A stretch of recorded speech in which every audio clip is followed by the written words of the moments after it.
dosen ulumul hadis di Universitas Madinah. Di Universitas Madinah, beliau mengajar mahasiswa Universitas Madinah dengan kitab Imam Ibnu Salah, Muqaddimah Ibnu Salah, itu terkenal. Muqaddimah Ibnu Salah adalah kitab tentang ulumul hadis. Kemudian diganti dengan takribnya Imam An-Nawawi. Akan tetapi karena bahasanya yang tinggi, para mahasiswa merasa berat untuk memahaminya. Padahal ya materinya materi dasar, tapi bahasanya kitab Turas itu berat, lebih susah dipahami. Maka beliau akhirnya menulis kitab ini, Taisir Ulumul Hadis, Taisir Mustalahil Hadis, mohon maaf, dalam rangka untuk memudahkan mahasiswa ataupun orang yang baru pemula belajar hadis. Jadi beliau adalah Dr. Mahmud At-Tahan, Ustadzul Hadis wa Ulumihi di Kulliyati Syariah wa Dirasat Al-Islamiyah, Mudiru Barnamijil Hadis Asy-Syarif wa Ulumihi fi Kulliyati Dirasat Al-Ulya Jami'ah Al-Kuwait. Beliau adalah seorang profesor ulumul hadis, profesor dalam bidang hadis dan ilmu-ilmu hadis di Kuliah Syariah dan Dirasat Islamiyah. Beliau juga sebagai mudir, direktur program Al-Hadits Asy-Syarif dan juga ilmu-ilmunya di Kuliah Dirasah Ulya ya, di Jamiah Kuwait, Universitas Kuwait. Jadi ceritanya beliau menulis kitab ini ketika ngajar di Madinah. Kemudian ikhlaskan rahmati Allah, kitab ini menjadi kitab yang sangat terkenal sekali. Insya Allah karena keikhlasan dari penulisnya, ketulusan, dan hanya mengharap ridha Allah Subhanahu wa Ta'ala. Biasanya sebuah karya itu diterima oleh semua kalangan, dipelajari di berbagai macam lembaga, itu biasanya adalah karena memang karya tersebut sudah diterima oleh Allah Subhanahu wa Ta'ala dengan keikhlasan penulisnya. Mudah-mudahan ini menjadi amal jariah buat Syekh Mahmud At-Tahan. Kemudian ikhwan sekalian rahmati Allah, kitab ini dipakai di semua lembaga dunia ya, termasuk di Indonesia. Banyak sekali pesantren yang pakai kitab ini. Banyak sekali pesantren yang pakai kitab ini. Kitab ini adalah kitab yang padat berisi, namun bahasanya juga mudah. Ya, sistematika penulisannya pun sangat mudah, sehingga sangat membantu sekali bagi orang yang ingin mempelajari ilmu hadis.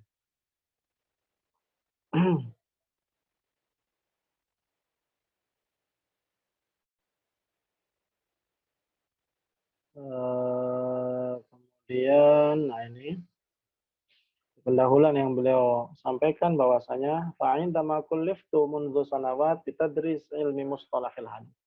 Ketika saya diminta selama beberapa tahun untuk mengajar ilmu mustalahil hadis di Kulliyati Syariah, di perkuliahan syariah bil Jami'atil Islamiyah fil Madinah Al-Munawwarah di Universitas Islam Madinah, Saudi. Wa kana al-muqarrar tadris kitab ulumul hadis. Waktu itu muqarrarnya, diktatnya ya, kitab yang menjadi pegangan utama perkuliahannya adalah kitab Ulumul Hadis Ibnu Salah yang ditulis oleh Imam Ibnu Salah. Tsumma qarrarat al-Jami'ah mukhtasarahu, kitab At-Taqrib Lin-Nawawi. Kemudian pihak universitas mengganti kurikulum kitab Ibnu Salah tadi dengan kitab karya Imam An-Nawawi. Karena kitab An-Nawawi ini yang bernama Taqrib ringkasan dari kitab Ulumul Haditsnya Imam Ibnu Salah. Namun wajadtu ma'a talaba ba'd as-su'ubat fi tadrisi hadzaini al-kitabain ala jalalatihim. Namun saya lihat para mahasiswa sangat keberatan sekali untuk memahami dua kitab tersebut, kitabnya Ibnu Salah dan kitabnya Imam Nawawi. Padahal dua kitab itu adalah kitab yang sangat agung dalam ilmu hadis. Wa ghazarati fawaidihima, dan juga faidah-faidah manfaat yang ada dalam dua kitab tersebut sangat besar sekali. Ya, famin hadhihi su'ba at-tatwil fi ba'd al-abhath. Jadi memang kenapa dirasa susah oleh para pemula pelajar ilmu hadis, karena ada pembahasan yang panjang lebar kadang. La siyama fi kitab Ibnu Salah, apalagi dalam kitab yang ditulis oleh Imam Ibnu Salah. Kadang panjang lebar yang susah dipahami oleh para pelajar-pelajar pemula. Contohnya adalah tentang ma'rifat kaifiyat simail hadis wa tahammulihi wa sifati dhabtihi. Di kitab karya Imam Ibnu Salah tentang pembahasan mengetahui bagaimana mendengarkan hadis dan menyampaikannya, Begitu juga bagaimana kriteria orang itu benar-benar hafal dengan mungkin hadis tersebut, itu pembahasannya sampai menghabiskan 46 halaman. Ini pembahasan yang terlalu panjang lebar, 46 halaman untuk membahas pembahasan itu saja. Sehingga ini dirasa sangat berat buat pemula. Jadi sangat berat sekali seperti itu. Wa min hal ikhtisar fil ba'd akhar, bahkan di pembahasan lain kadang ya justru kadang di pembahasan lain sangat ringkas banget ya, tidak begitu detail, ya, tidak begitu panjang lebar keterangannya, la siyama fi kitab An-Nawawi, apalagi di kitab Takrib yang ditulis oleh Imam An-Nawawi sebagai ringkasan kitab Ulumul Hadisnya Imam Ibnu Shalah. Wa minha su'ubatul ibarah, ditambah lagi ada ungkapan-ungkapan yang sulit dipahami. Biasa bahasanya ulama salaf itu susah dipahami. Beda dengan bahasanya ulama modern. Bahasanya cenderung sangat ringan untuk dipahami. Pilihan kosakatanya pun sangat sangat memudahkan bagi para pembaca kalau kitab-kitab kontemporer. Ini beda dengan kitab para ulama dahulu. Wa minha ada mutakamuli ba'dul bahas. Di antaranya lagi, ada pembahasan yang memang belum disempurnakan, belum dicantumkan dalam kitab tersebut. Contohnya adalah Imam An-Nawawi membatasi pembahasan tentang hadis maklub dengan pengertian yang kurang lengkap ya. Contohnya dalam kitab Takrib Imam An-Nawawi. Jadi terlalu simpel. Dan Takrib ini ringkasan dari Muqaddimah Ibnu Shalah, cuman sayangnya terlalu ringkas sehingga banyak sekali hal-hal penting yang tidak tercantum.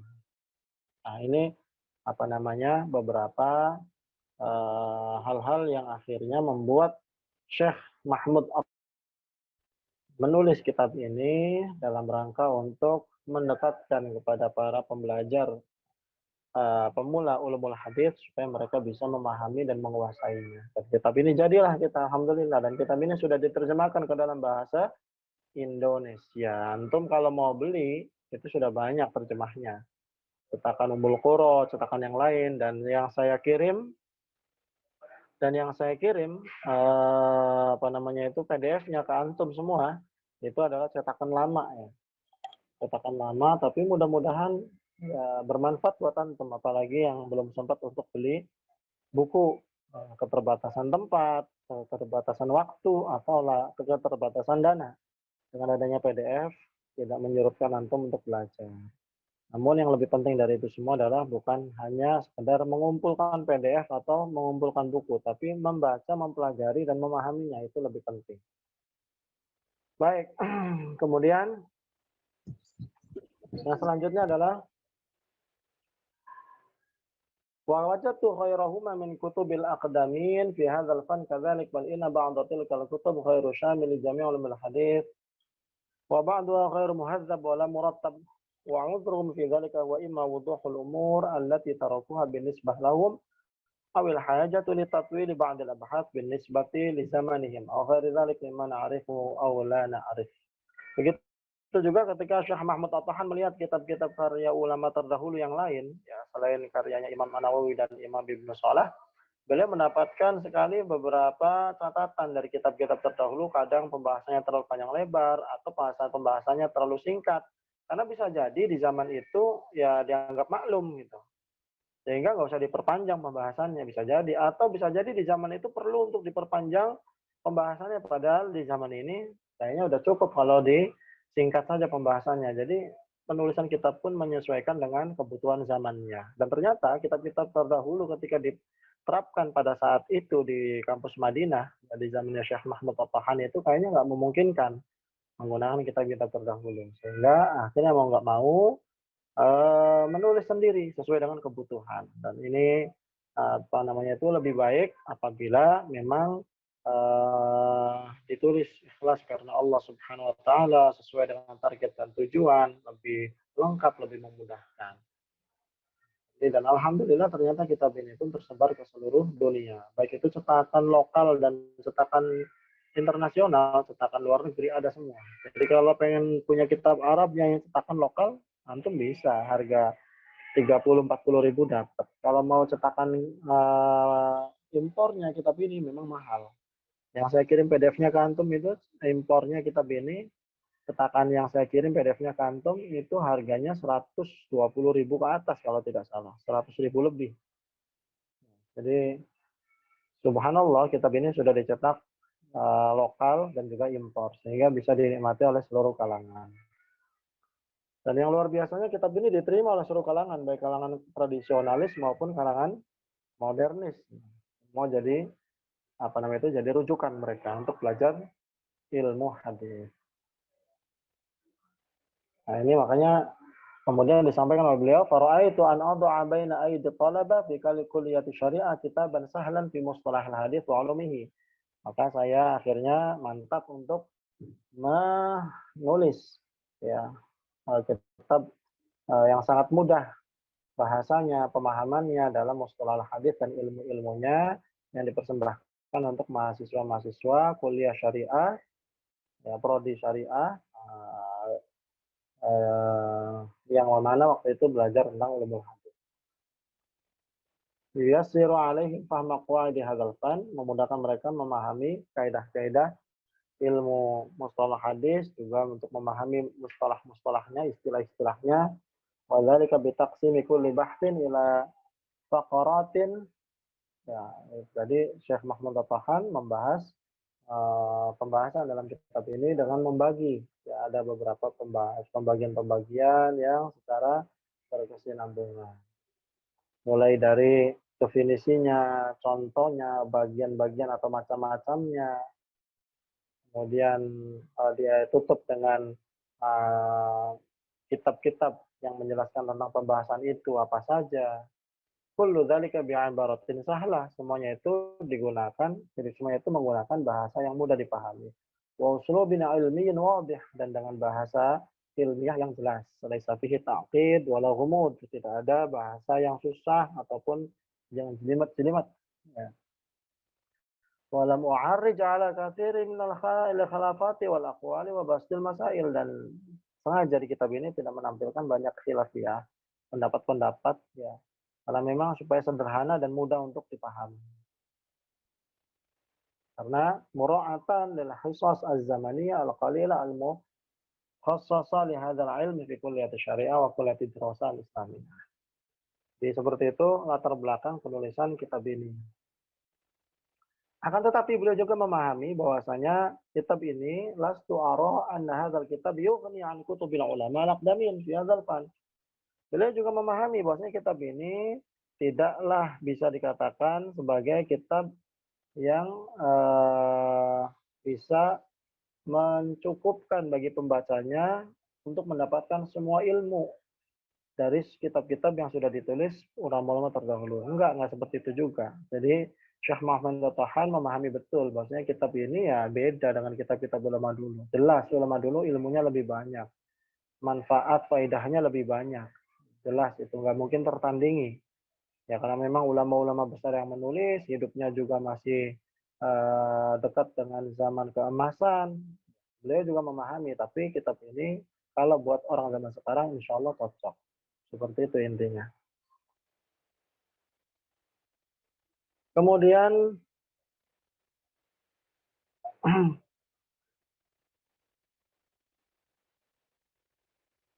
wala yafutuni an adhkur annahu sadarat fil awanil akhirah kutub li ba'd al-bahithin fiha al-qawaid al-ghazira la siyama awrad ala syubuhil mustashriqin wal munharifin lakinna ba'daha mutawwal wa ba'daha mukhtasar jiddan wa ba'daha ghair mustaw'ib faratu an yakuna kitabi hadha wasatan baina tatwil wal ikhtisar wa mustaw'iban li jamil abhas. Dan beliau juga tidak lupa di bagian akhir membahas ya beberapa kitab yang menyerang Islam dan ilmu hadis, ya baik itu yang dilakukan oleh kelompok-kelompok sesat ataupun kelompok-kelompok orientalis, ya kelompok orientalis dari non Muslim yang ingin meruntuhkan ilmu hadisnya Ahlus Sunnah wal Jamaah. Itu beliau sempat bahas bagaimana menjawabnya, bagaimana menjawab kritikan-kritikan mereka, dan semuanya dibahas ya dalam kitab ini. Tidak terlalu panjang lebar, tidak terlalu pendek. Dan beliau sebutkan nama kitab-kitab lain yang membahas itu, ada yang panjang lebar pembahasannya, ada yang sangat ringkas, ada yang sedang-sedang saja, macam-macam. Jadi sebagai referensi bagi asatidz atau ustadzat yang lain yang ingin menguasai pembahasan-pembahasan yang dipermasalahkan oleh orang-orang orientalis. Itu ada di bagian akhir kitab ini, insyaallah. Dan dia juga sebutkan, jadi tidak hanya bicara tentang ilmu hadis masa lalu, tapi juga beliau menjawab tentang syubhat-syubhat dari kelompok orientalis atau kelompok sesat zaman ini. Ini yang membuat kitab ini memiliki keistimewaan sendiri, ya. Karena memang munculnya kelompok orientalis ya di zaman-zaman sekarang ini.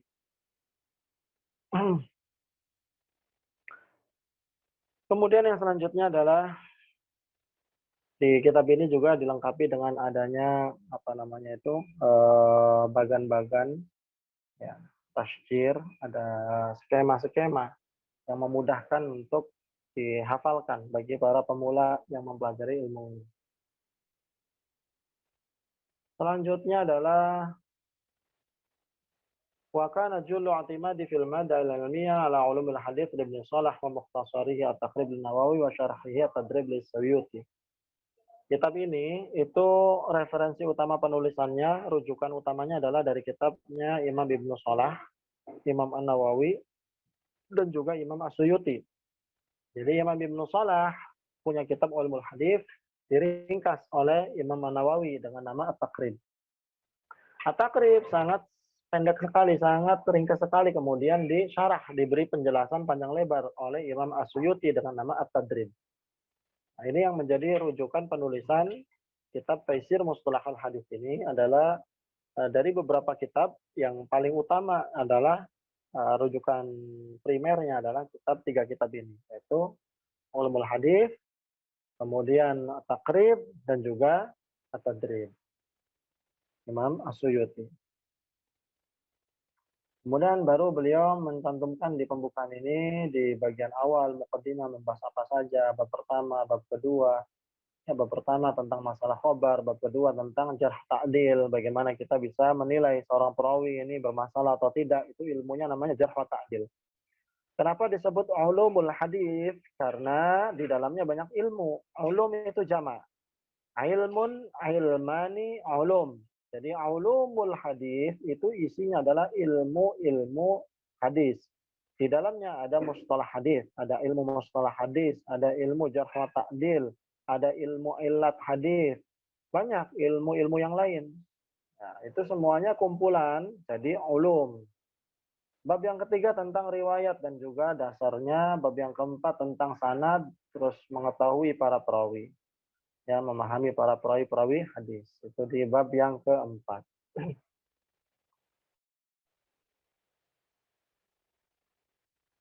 Kemudian selanjutnya adalah kita masuk di pembahasan ya,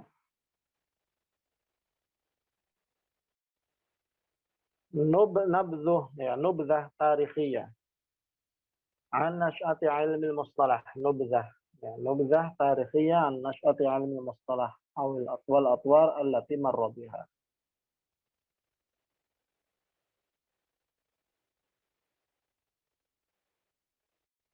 Selanjutnya kita masuk di pembahasan tentang nubzah tarikhiyah, ringkasan sejarah. Sejarah seputar munculnya ilmu mustalahul hadis dan juga tatawurnya, perkembangannya. Nah, ini silakan yang punya PDF-nya dibuka di halaman 6 ya. Insyaallah antum sudah buka semua, sudah baca semua. Nah, kita membahas sedikit. Pentingnya belajar ilmu hadis ini adalah satu, karena Allah menyatakan dalam surat Al-Hujurat, ya ayyuhalladzina amanu in ja'akum fasiqun binaba'in fatabayyanu. Wahai orang-orang beriman, jika datang kepada kamu orang fasik membawa satu kabar berita, maka tabayyunlah, telitilah, periksalah, cross check dan recheck lah. Ya, cross check dan recheck lah. Intinya gitu. Kalimat fasik di sini ya umum, siapapun yang membawa kabar berita jadi dicek dulu, kecuali orang yang maksum, Rasul Shallallahu Alaihi Wasallam, nggak usah ada pengecekan. Rasul nggak pernah bohong, tapi sebagai manusia mungkin bisa jadi salah paham, ada bohong, ada salah, ada fitnah dan sebagainya, ada tambah-tambahin, ada yang dikurang-kurangin. Kalau kita ngelihat dari sebab asbabun nuzul dari ayat ini turun, itu sahabat Rasulullah Shallallahu Alaihi Wasallam yang salah paham, dikiranya mau dibunuh, padahal orang-orang kampung datang mau bayar zakat, dikiranya mau digerebek, mau dibunuh. Karena sebelumnya memang ada sentimen antar kelompok. Ini akhirnya turun ayat ini untuk jadi panduan kaum muslimin kalau dapat berita jangan langsung percaya, tapi tabayunlah dulu. Dan ini dalam ilmu hadis juga menjadi dasar. Kita dapat hadis kayak Rasulullah SAW mengatakan begini, begini, begini. Betul nggak itu hadisnya? Sahih, hasan, doif, atau jangan-jangan maudhu, palsu. Nah ini cek dan dicek dulu. Dicek dari sanadnya dulu. Benar nggak sanadnya? Nyambung nggak ke Rasulullah? Kalau nyambung sampai Rasul, cek satu persatu nama dari perawi hadis tersebut. Sanadnya sampai Rasulullah itu. Ada nggak yang bermasalah? Ada nggak yang penipu? Ada nggak yang pendusta? Kalau semuanya fiqh, semuanya bisa dipercaya, baru dicek matannya, isi hadisnya. Sesuai nggak dengan ajaran Islam? Bertentangan nggak dengan prinsip-prinsip dasar Islam? Jadi tidak semua hadis sahih langsung dipakai. Karena ada hadis sahih yang nggak bisa dipakai karena bertentangan dengan prinsip-prinsip dasar Islam yang lebih pasti. Maka ya ikhwah dan akhwat, ustadzat dan asatidz yang rahmati Allah, itu adalah proses bagaimana kita mengkaji satu hadis. Nah, ini disampaikan juga dalam sebuah riwayat Rasul hadis Imam Tirmizi bahwasanya ada orang yang menyampaikan sebuah hadis bisa jadi yang mendengar lebih paham daripada yang menyampaikan. Makanya dalam pembahasan ilmu ushul fikih dan ilmu fikih, perawi hadis itu belum tentu pendapatnya lebih diutamakan daripada yang meriwayatkan. Bisa jadi daripada yang diriwayatkan, maksudnya orang yang menerima hadis. Bisa jadi orang yang menerima hadis, orang belakangan muncul lebih paham daripada gurunya, daripada yang menyampaikan riwayatnya. Karena yang pemahaman ini datangnya dari Allah Subhanahu wa taala.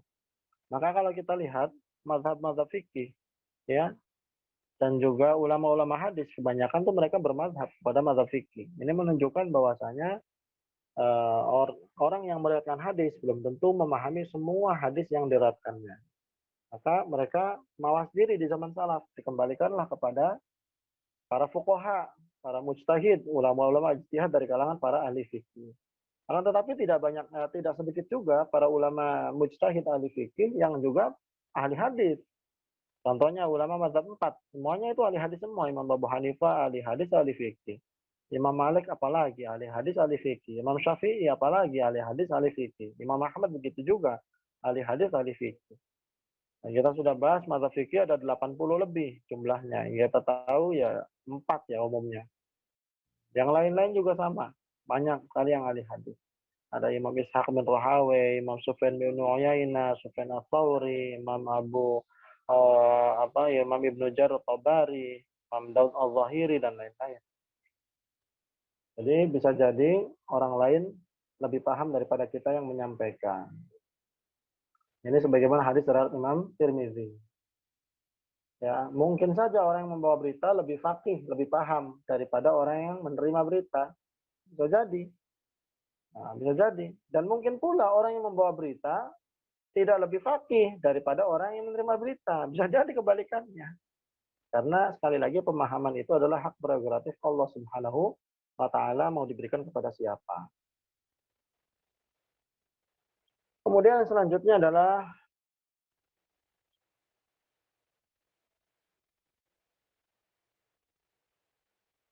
dalam pembahasan mengenai isnad ya, apakah sebuah hadis itu bisa diterima atau ditolak.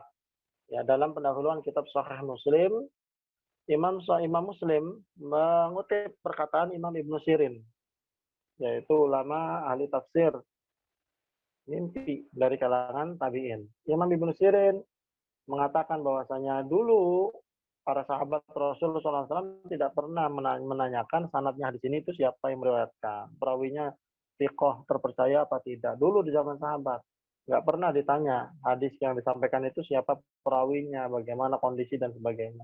Tapi setelah terjadi fitnah, peristiwa fitnah, banyaknya peperangan, banyaknya pendustaan, bikin-bikin hadis palsu dari orang-orang yang punya kepentingan politik, kepentingan golongan, ada kelompok-kelompok yang sesat buat hadis palsu, ya perebutan kekuasaan, membuat hadis palsu untuk menjelekkan kelompok lain pakai hadis-hadis palsu yang dibuat. Maka akhirnya di masa Imam Ibnu Sirin pada zaman tabi'in mulailah para ulama-ulama generasi tabi'in selektif dalam menerima sebuah perkataan yang dikatakan itu hadis Rasul. Betul nggak? Siapa yang meriwayatkannya? Orangnya terpercaya tidak diteliti satu persatu. Nah ini asal muasalnya seperti itu. Apalagi kita hidup di zaman akhir zaman yang jauh dari Nabi. Banyak sekali hoax yang bertebaran. Ya. Lebih-lebih penting lagi kita untuk meng-cross check setiap berita yang sampai kepada kita, dan bukan cuma hadis. Berita-berita yang ada di Facebook, di WhatsApp itu banyak sekali yang beredar hoax.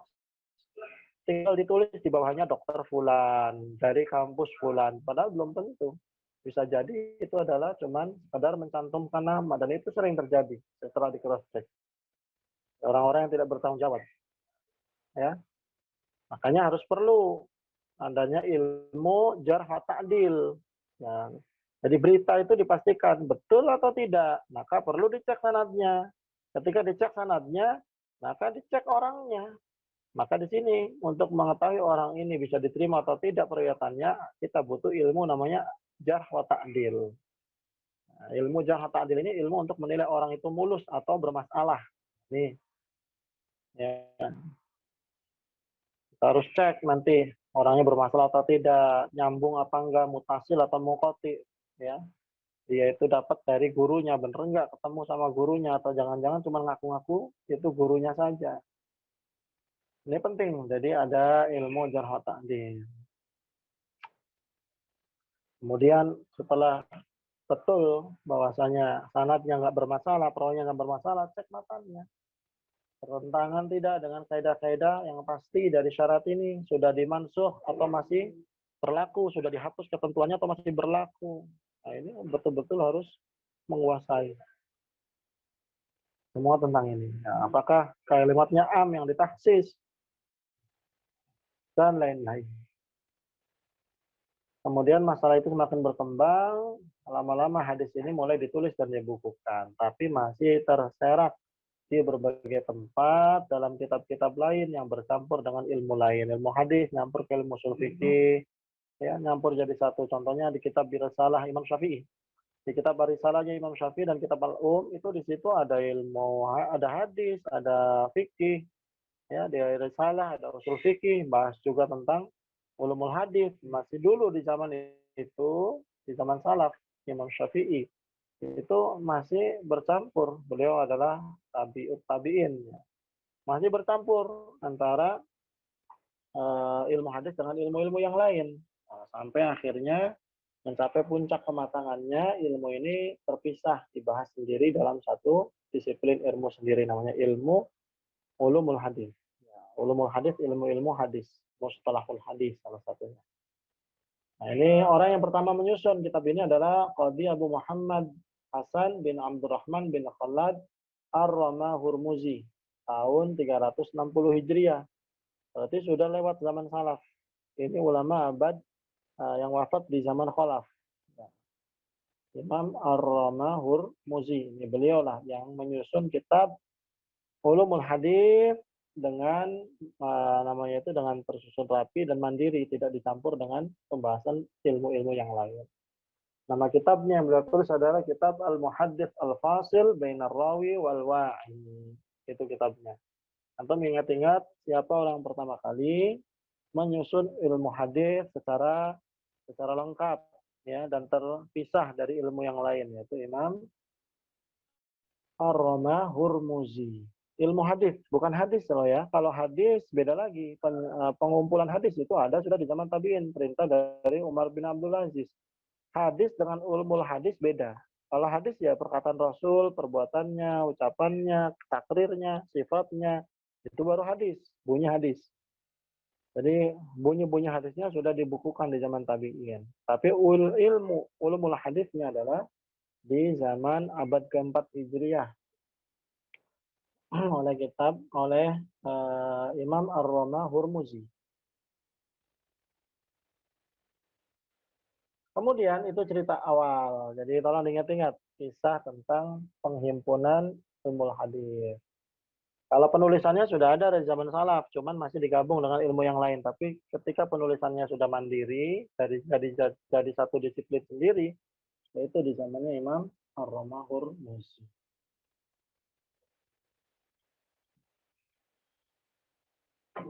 Sepertinya kurang dingin hasilnya, panas. Kemudian selanjutnya adalah kitab-kitab musonaf. Musonafat itu yang ditulis, yang dikarang, yang populer dalam bidang ilmu mustalah. Nah, kita nih belajar ilmu mustalah dulu. Jadi ada ilmu mustalahul hadis. Apa sih ilmu mustalahul hadis? Ilmu yang mempelajari tentang istilah-istilah, nama-nama dalam ulumul hadis. Hasan itu apa? Sahih itu apa? Sahih li dzatihi apa? Sahih li ghairihi itu apa? Hasan li dzatihi apa? Hasan li ghairihi apa? Dhaif muhtamal apa? Dhaif syadid itu apa? Maudhu itu apa? Ya, mudraj itu apa? Mu'dhal itu apa? Terus mursal apa? Dan lain-lain. Itu adalah ilmu yang membahasnya adalah ilmu mustalahul hadis. Nah, kita di sini membahas dulu tentang ilmu mustalah hadis, kitab-kitabnya apa saja. Yang tadi pertama adalah yang ditulis oleh Imam Ar-Romahur-Muzi. Jadi antum hafalin nama ujungnya aja. Kalau dari depan kayaknya antum berat nanti ngapalinnya. Cukup antum hafalin namanya Ar-Romahur-Muzi, wafat 360 Hijriyah. Ya, ingat-ingatan wafatnya ya seperti ingat-ingat ini 360 derajat. Gampang ingat-ingatnya. Tapi sayangnya kitab ini tidak mencakup seluruh pembahasan ilmu hadis, ilmu mustalahul hadis, tidak semuanya dibahas. Ya, karena maklum lah awal-awal penyusunan, tapi tetap kita akui bahwasanya al-fadlu lil mubtadi wa in ahsanal muqtadi. Keutamaan tetap dimiliki sang pemula yang merintis meskipun orang yang datang belakangan lebih baik. Karena orang yang datang belakangan pasti bertumpu pada hasil jerih payahnya, kerja kerasnya, penelitiannya orang pendahulunya. Yang kedua, Ma'rifat Ulumil Hadis. Ini ditulis oleh Imam Al-Hakim. Siapa namanya Imam Al-Hakim. Imam Hakim yang biasa berartian hadis itu. Nah, ini beliau juga nulis Ma'rifat Ulumil Hadis. Beliau wafat 405 Hijriah. Nah, pembahasan kitab ini belum tersusun secara sistematis. Padahal ini yang nulis ulama-ulama besar semua. Ya, Imam Al-Hakim, ya, ulama besar ahli hadis. Yang punya kitab Al-Mustadrak ala Sahihain. Ya. Kemudian yang ketiga adalah kitab Al-Mustakhraj ala Ma'rifat Ulumil Hadis. Nah, ini yang ditulis oleh Imam Abu Nuaim Al-Asbahani. Antum hafalin nama depan dan belakangnya. Abu Nuaim Al-Asbahani. Abu Nuaim Al-Asbahani wafat 430 Hijriyah. Imam Abu Nuaim Al-Asbahani ini adalah ulama yang sangat terkenal, ahli hadis yang menulis kitab Hilyatul Auliya. Al-Hafidz Abu Nuaim Al-Asbahani. Beliau menulis kitab Hilyatul Auliya, biografi para ulama-ulama wali-wali Allah Subhanahu wa taala. Ya 8 jilid lah kitabnya kurang lebih. Ini beliau juga nulis kitab namanya Al-Mustakhraj ala Ma'rifat Ulumul Hadis. Nah, kitab ini melengkapi kaidah-kaidah ilmu hadis dari kitab yang ditulis Imam Al-Hakim. Tapi masih terdapat beberapa masalah yang tertinggal, ya, yang belum masuk dalam pembahasan kitab ini. Kemudian yang keempat adalah kitab Al-Kifayah fi Ilmi Riwayah. Nah, ini kitabnya di rumah saya ada, teman saya lagi di kantor. Kitab Al-Kifayah fi Ilmi Riwayah ini adalah kitab yang sangat terkenal, sampai sekarang masih banyak orang yang mencarinya, mempelajarinya, yang ditulis oleh Imam Al-Khatib Al-Baghdadi. Antum hafalin namanya yang situ, Al-Khatib Al-Baghdadi, wafat 463 Hijriah. Jadi ulama abad kelima. Al-Khatib Al-Baghdadi ini ulama ahli sejarah, ahli hadis. Beliau punya Tarikh Baghdad, ya, panjang sekali, berapa puluh jilid gitu. Sejarah para ulama-ulama yang ada di Baghdad. Karena Baghdad salah satu kota metropolitan, pusatnya para ulama. Baghdad yang ada di Irak. Al-Khatib Al-Baghdadi. Kitab ini mencakup segala hal yang berkenaan dengan ilmu hadis, lengkap penjelasannya, mempunyai kaidah periwayatan dan dianggap layak sebagai kitab referensi dalam ilmu hadis yang lengkap. Nah, kemudian yang kelima, kitab Al-Jami' li Akhlaqir Rawi wa Adabis Sami'. Ini juga sama disusun oleh Imam Al-Khatib Al-Baghdadi, sama dengan tadi yang nomor 4 ya. Sama ulamanya namanya. Kitab ini membahas adab-adab periwayatan. Jadi saya khusus membahas tentang adab-adabnya. Kalau tadi tentang ilmu-ilmunya. Dan ini sangat bagus sekali kandungannya bagi yang pengen beli. Karena di dalamnya banyak sekali adab yang dibahas. Ya, sangat bernilai sekali isinya. Hampir ya, ilmu hadis dibahas semua oleh beliau.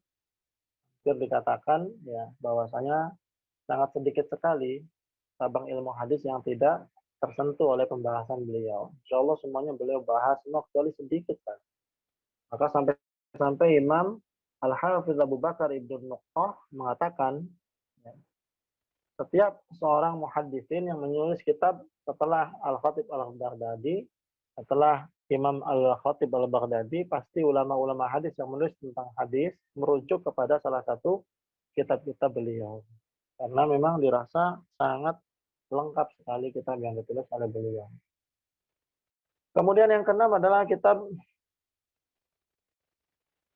Al-Ilma ila Ma'rifati Usul Riwayah. Ya. Ini disusun oleh Imam Al-Yahsubi, Qadir Iyad bin Musa Al-Yahsubi, yang terkenal dengan nama Imam Qadir Iyad. Imam Qadir Iyad, terkenal dengan nama Qadir Iyad. Wafat 544 Hijriah. Kitabnya tidak mencakup seluruh pembahasan istilah-istilah dalam ilmu hadis, hanya terbatas pada topik yang berkaitan dengan cara menerima dan menyampaikan hadis. Caranya kita mendapatkan hadis, caranya kita menyampaikan hadis, meriwayatkan itu bagaimana pembahasannya seputar itu. Kemudian yang selanjutnya kitab Ma la yasa'ul muhaddits jahluhu. Ini disusun oleh Imam Abu Hafs Umar bin Abdul Majid Al-Mayanaji, wafat 580 Hijriah. Ya, jadi ini kitabnya tidak terlalu banyak manfaatnya. Bahkan saya kemarin mendapatkan pembahasan kitab ini, banyak sekali beliau salah paham dalam ilmu ini, sehingga banyak sekali catatan para ulama terhadap kitab ini. Jadi bagi yang belum mendalami ilmu hadis, jangan menghafalkan dasar-dasar ilmu hadis menggunakan kitab ini. Memang nama kitabnya menggoda buat orang yang pengen mempelajari ilmu hadis. Nama kitabnya Ma la yasa'ul muhaddits jahluhu. Hal-hal yang tidak selayaknya bagi para ahli hadis untuk tidak mengetahuinya. Ini kan berarti seakan-akan wah kita harus tahu nih isi dari kitab ini, kayaknya hal-hal penting. Padahal di dalamnya beliau banyak sekali kesalahpahaman, salah paham definisi, salah paham ini itu dan sebagainya. Jadi kurang recommended untuk kitab ini, kurang recommended ya. Yang ke-8 adalah Ulumul Hadis. Ulumul Hadis nama kitabnya Ulumul Hadis. Ini disusun oleh Abu Amr Utsman bin Abdurrahman Asy-Syahrazuri. Nama terkenalnya adalah Imam Ibnu Salah. Dan ini yang kita bahas di awal. Dan ini yang menjadi kurikulum di kampus Madinah dulu. Tapi terasa berat. Bahasanya susah dan sebagainya. Pembahasannya yang panjang lebar. Terkenal dengan nama kitab Muqaddimah Ibnu Salah. Ya, terkenal dengan nama kitab Muqaddimah Ibnu Salah. Nama aslinya ya Ulumul Hadis. Tapi terkenalnya dengan nama kitab Muqaddimah Ibnu Salah. Seperti itu nama terkenalnya. Kalau dari sisi nahwu shorab harusnya Muqaddimah Ibnu Salah. Biar mudhaf ilaih, Muqaddimah Ibnu Salah. Tapi orang-orang nyebutnya Muqaddimah Ibnu Salah. Seperti itu. Jadi beliau menghimpun di dalam kitab ini pembahasan-pembahasan yang masih berserakan di kitabnya Al-Khatib Al-Baghdadi. Jadi kitabnya Al-Khatib Al-Baghdadi itu sangat lengkap pembahasannya, tapi sayang masih berserakan. Belum dikumpulkan sistematis. Maka Imam Ibnu Salah datang belakangan mengumpulkan secara sistematis. Cuman bahasanya tinggi. Tidak semua pemula bisa memahami.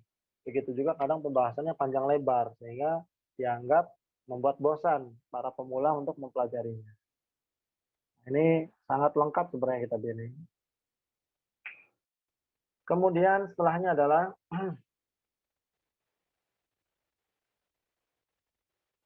At-Taqrib wa Taisir li Ma'rifati Sunanil Bashir wan Nadhir, Imam An-Nawawi. Ini tadi ringkasan dari karyanya Imam Ibnu Salah tadi. Ringkasannya. Kemudian Yang ke-10 kitab Tadribur Rawi fi Syarhi Taqribin Nawawi, Imam Asyuti menulis kitab ini sebagai penjelasan kitabnya Imam An-Nawawi tadi.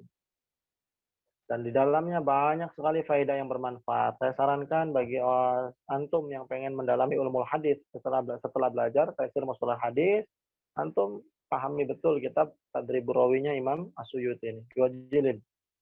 Antum pahami, antum geluti, antum hafalkan, antum praktekkan dan sebagainya, insyaallah antum punya dasar yang kokoh dalam bidang ilmu hadis.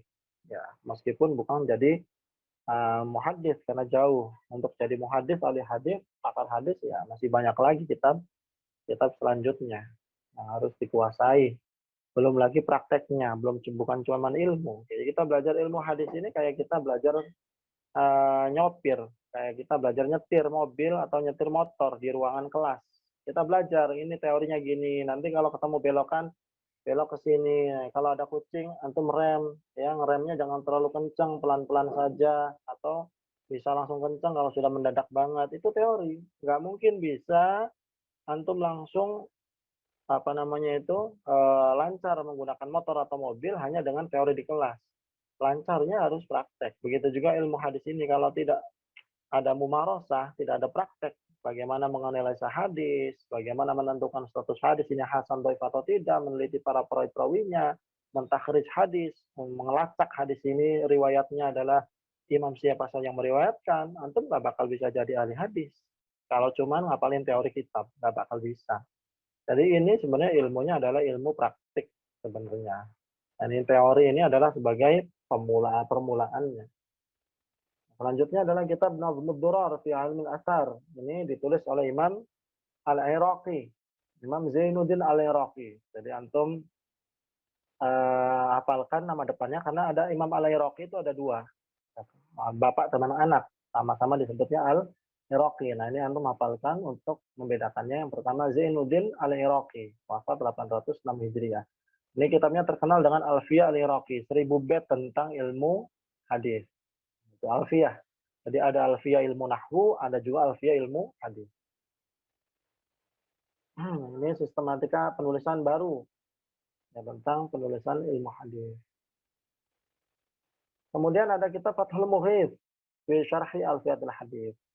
Nah, kitab Fathul Mughith ini adalah syarah penjelasan dari nazam 1000 bait ilmu hadis yang ditulis oleh Imam Al-Iraqi tadi. Kitab Fathul Mughith ini ditulis oleh Imam As-Sakhawi. Imam As-Sakhawi ini adalah ulama besar ahli hadis, muridnya Imam Ibnu Hajar Al-Asqalani. Ini syarah dari kitab Al-Iraqi, namanya kitab Fathul Mughith. Dan ini pembahasannya sangat komprehensif, sangat lengkap, dan sangat baik sekali. Kemudian selanjutnya adalah Imam Ibnu Hajar Al-Asqalani yang dijuluki sebagai Amirul Mukminin fil Hadis, rajanya para ulama dalam bidang hadis. Beliau menulis kitab Nukhbatul Fikar fi Mustalahi Ahlil Athar. Kitabnya tipis. Kitab Nukhbatul Fikar itu kitabnya tipis. Kitab saku, paling cuma berapa halaman doang. Ya tipis banget pokoknya. Antum beli, harganya paling cuma 5 ribuan harganya. Sangat tipis sekali. Ya ibaratnya kayak jurmiyah dalam ilmu nahwu. Kitab jurmiyah, kitab kecil. Seperti itulah. Ini Imam Ibnu Hajar. Tapi ringkas, kecil, dan sangat banyak sekali manfaatnya. Karena yang menulis adalah ahlinya. Ya. Sistematis, penyusunannya sangat baik sekali, dan orang yang pertama kali beliau adalah ulama yang pertama kali menyusun metode dan pembagian yang sistematis yang belum pernah ada sebelumnya. Jadi kalau kita ingin mempelajari ilmu hadis klasik, kitab-kitab klasik ya dimulai dari masanya Imam Ibnu Hajar, Imam An-Nawawi, Imam Ibnu Hajar, Imam As-Sakhawi, Imam As-Suyuti, ini yang benar-benar lengkap. Imam Ibnu Hajar untuk pemulanya Nukhbatul Fikar, kemudian Imam Suyuti tadi untuk yang menengahnya tadi Tadribur Rawi, kemudian Alfiyah Al-Iraqi, Syarah Alfiyah Al-Iraqi Fathul Mughith oleh Imam As-Sakhawi. Itu kalau antum kuasai luar biasa. Kemudian Imam Ibnu Hajar sendiri juga mensyarah, memberi penjelasan kitab yang ringkasnya tersebut dengan nama Nuzhatun Nazar. Jadi beliau mensyarahnya juga. Dibikin matan, bikin syarahnya juga beliau sendiri.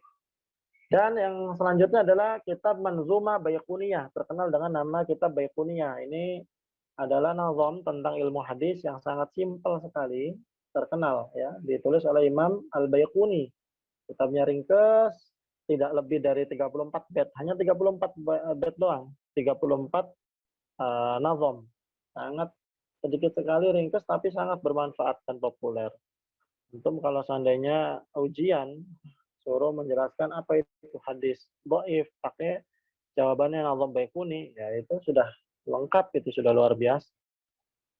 Apa itu hadis mu'dhal seumpama? Apa itu hadis mudraj? Apa itu hadis munqati? Apa itu hadis mursal? Jawabannya pakai nazam Baiquniyah, itu sudah sangat bagus sekali, keren. Nah, jadi ini bisa jadi dalil istilahnya. Hafalkan, dan cuma 34 nazam, sangat sebentar. Mungkin kalau orang cerdas sekali duduk hafal. Kalau yang nggak cerdas-cerdas amat ya dibagi berapa kali pertemuan. Seumpama satu kali duduk ngapalin ngapalin 10 nazam, berarti ya sekitar 4 hari 5 hari insya Allah hafal ini kitab ini. Nah, bagi orang yang sedang ya 34 nazam doang, sedikit. Dan kemudian yang ke-15 adalah kitab Qawaidut Tahdits, disusun oleh Imam Jamaluddin Al-Qasimi. Beliau adalah ulama ahli hadis, juga ulama ahli tafsir. Ada tafsir Al-Qasimi salah satunya. Namun catatan dari beberapa masyayikh, termasuk catatan dari Syekh ahli hadis dari Maghrib, dari Maroko, Al-Ghumari, beliau memberi catatan tafsir Al-Qasimi yang beredar saat ini itu banyak ketidaksesuaiannya.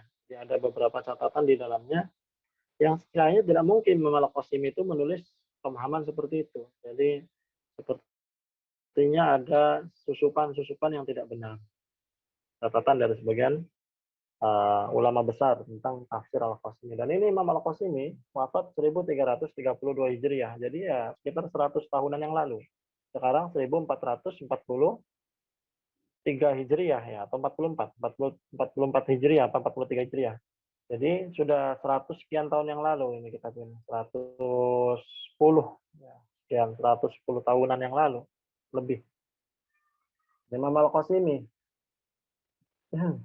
kitabnya berisi kumpulan ungkapan yang bermanfaat. Kitab-kitab hadis yang lain masih banyak, sangat banyak. Cuman tadi 15 kitab itulah yang biasanya dijadikan referensi penulisan ilmu hadis. Bagi yang menulis karya ilmiah, tesis, skripsi tentang ilmu hadis, mau nggak mau rujukan yang 15 itu sebagai dasarnya, ditambah lagi kitab-kitab yang lain. Ya, jadi masih banyak yang lain. Kemudian selanjutnya adalah definisi penting. Nah ini kita masuk ke definisi penting. Kita sekitar 5 menitan lagi, insya Allah. Setelah itu tanya jawab. Apa itu ilmu mustalah? Antum sudah baca. Objek pembahasan ilmu mustalah itu apa saja? Sanad dan matan. Sanad itu adalah sanad. Matan itu adalah bunyi hadisnya. Itu matan namanya. Ya, contohnya Imam Bukhari haddatsana ini. Contohnya dari Imam Malik dalam kitab Muwatta'nya. Haddatsana an Nafi. Terus apa namanya itu an Ibnu Umar. Kemudian an Rasulullah Shallallahu Alaihi Wasallam. An ini disebut dengan sanad. Kemudian bunyi hadisnya apa? Qala Rasulullah Sallallahu Alaihi Wasallam titik. Nah itu bunyi hadisnya namanya matan. Jadi pembahasannya adalah sanad dan matan. Pembahasan ilmu mustalah hadis ini diterima ataupun ditolak. Manfaatnya bisa membedakan hadis sahih atau lemah dari belajar ilmu ini. Hadis artinya secara bahasa baru, menurut istilah sesuatu yang disandarkan pada Rasulullah, baik berupa perkataan. Kata Rasulullah itu begini. Nah itu namanya menyandarkan perkataan kepada Rasul.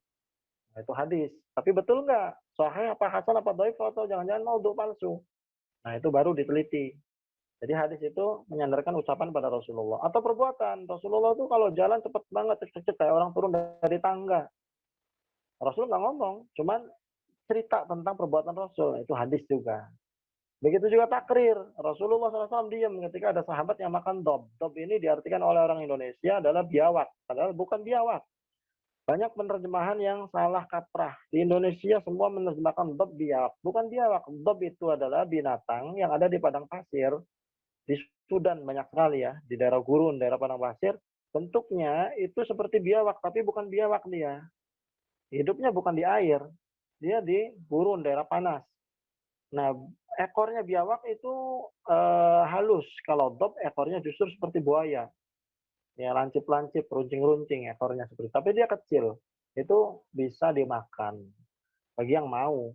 Dan ketika itu sebagian sahabat Rasulullah makan itu dan Rasulullah tidak ikut makan. Nah, ini namanya takrir, hadis takrir. Nabi kalau tidak melarang ya berarti boleh. Karena Nabi nggak mungkin mendiamkan kemungkaran. Nah, begitu juga sifat. Sifat itu bagaimana? Rasulullah SAW rambutnya panjangnya segini. Itu hadis sifat namanya. Sifat itu bentuk. Rasulullah matanya seperti ini, alisnya begini, pipinya seperti ini, bibirnya begini. Rasulullah kalau pakaian tuh bajunya seperti ini, warnanya warna ini, sendalnya Rasulullah seperti itu, hadis sifat namanya. Atau yang kedua adalah akhlak ya. Jadi seperti itu. Ini hadis sifat. Kemudian khobar itu apa? Khobar itu adalah berita ya, sinonim dari hadis ya, satu arti. Tapi khobar ini eh, berbeda dengan hadis. Kalau hadis itu adalah dari Nabi SAW, sedangkan khobar itu adalah selain dari Rasulullah Shallallahu Alaihi Wasallam. Jadi khobar itu berasal dari Rasulullah ataupun selain Rasul, itu khobar. Cerita tentang sahabat ya khobar, cerita tentang tabiin ya khobar. Tapi kalau hadis hanya khusus tentang Rasulullah Shallallahu Alaihi Wasallam. Kemudian ada lagi asar. Asar ini ya berbeda dengan hadis, berbeda juga dengan khobar. Kalau asar ini sesuatu yang disandarkan kepada para sahabat dan tabiin. Jadi tidak bisa kepada Rasul Shallallahu Alaihi Wasallam. Asar, asarnya Ibnu Umar, asarnya Ibnu Abbas, asarnya Atta, asar dari Ibnu Sirin seperti itu. Jadi kepada tabiin dan sahabat saja. Ini namanya pakai asar. Isnad, ini tadi kita sudah bahas sanad, ada isnad dan ada sanad. Isnad itu usaha untuk mengembalikan satu hadis kepada sandarannya. Urutan para perawi hadis yang kemudian berlanjut kepada matan hadisnya. Itu namanya adalah isnad juga. Sama dengan sanad ini. Jadi isnad itu yang pertama mengembalikan hadis kepada yang mengatakannya. Ini siapa ini? Itu namanya isnad. Hadis ini siapa yang mengatakan? Hadis ini siapa yang mengatakan? Hadis ini siapa yang meriwayatkan? Itu namanya isnad. Atau yang kedua isnad ya sanad, sanad hadis. Jadi ada dua pemahaman. Ada matan, ada musnad. Ya, ini arti musnad. Setiap kitab yang di dalamnya mengandung kumpulan periwayatan para sahabat menurut ketentuan tertentu, ini sanad musnad. Contohnya Musnad Ahmad bin Hambal. Jadi contohnya di situ bahasnya tentang Abu Bakar. Berarti riwayat hadis dari Abu Bakar semua. Judulnya Aisyah, di bawahnya hadis-hadis riwayat Aisyah semua. Itu salah satu ciri kitab musnad. Bedanya dengan kitab Sunan, kalau kitab Sunan seperti Sunan Ibnu Majah, Sunan Abu Dawud, contohnya. Itu pembahasannya adalah babnya dulu, baru hadis yang berkaitan dengan bab tersebut. Contohnya bab wudhu. Maka ya yang hadis yang disampaikan adalah hadis-hadis yang berkaitan dengan pembahasan wudhu. Walaupun perawinya beda-beda. Ada yang dari Abu Hurairah, ada yang dari Aisyah, ada yang dari Umar, ada yang dari Abu Bakar, dan sebagainya. Itu bedanya musnad dengan sunan. Kalau sunan, babnya tentang bab-bab fikih contohnya. Kalau musnad, babnya itu adalah nama-nama para sahabat, nama perawi hadisnya. Hadis marfu, hadis yang bersambung sampai Rasulullah. Ada musnid, orangnya musnid. Muhaddis, orang ahli hadis. Hafiz, orang yang pakar hadis. Di atasnya muhaddis. Ya. Namun menurut beberapa para ahli hadis, musnid dan muhaddis dan hafiz sama aja. Namun ada juga yang menganggap al-hafiz lebih tinggi daripada al-muhaddis. Ada yang mengatakan al-hafiz itu harus hafal 200.000 hadis lebih beserta sanad dan matannya. Ada yang mengatakan seperti itu. Jadi sangat tinggi. Kalau muhaddis hanya sekedar peneliti hadis saja. Wallahu alam bishawab. Ini adalah beberapa istilah dasar yang harus kita pahami sebelum masuk ke pembahasan lebih dalam supaya nanti tidak bertanya-tanya lagi musnid itu apa ya. Musnid itu orangnya, orang yang meriwayatkan hadis dengan sanadnya. Contohnya yang terkenal dari Indonesia adalah Syekh Yasin Al-Fadani. Syekh Yasin Al-Fadani itu aslinya orang Padang yang tinggal di Mekah. Beliau disebut musnid, ahli sanad dunia, dan disebut musnidud dunia. Seluruh ulama dunia rujukan sanadnya ke beliau semua. Seluruhnya, ulama Mesir, ulama Yaman, ulama Syria, ulama Saudi, ulama manapun. Beliau semasa hidupnya sangat dihormati sekali oleh Raja Saudi, oleh para ulama-ulama Saudi. Namun setelah beliau wafat, rumahnya disita pemerintah dan kitab-kitabnya sudah tidak bisa diambil lagi. Jadi beliau salah satu ulama besar Indonesia yang mendunia, Syekh Yasin Al-Fadani. Itu aset besar. Tapi beliau ya di sana tinggalnya, bukan di Indonesia, bukan orang Indonesia asli di sini tinggalnya. Itu musnid namanya. Jadi beliau hafal banyak sanad-sanad, bukan hanya sanad hadis, sampai seluruh kitab-kitab, kitab apa saja, kitab nahwu, kitab balaghah, kitab faraid, kitab mantik, kitab ilmu kalam, kitab ilmu tafsir, semua sanadnya beliau punya dan beliau hafal semua. Subhanallah. Beliau ulama besar sekali yang dimiliki oleh bangsa kita, bangsa Indonesia, yang berasal dari Padang. Itu beliau muslim. Ya, orang yang menguasai sanad. Wallahu alam bishawab. Saya kembalikan kepada moderator kalau ada yang perlu untuk didiskusikan. Silakan.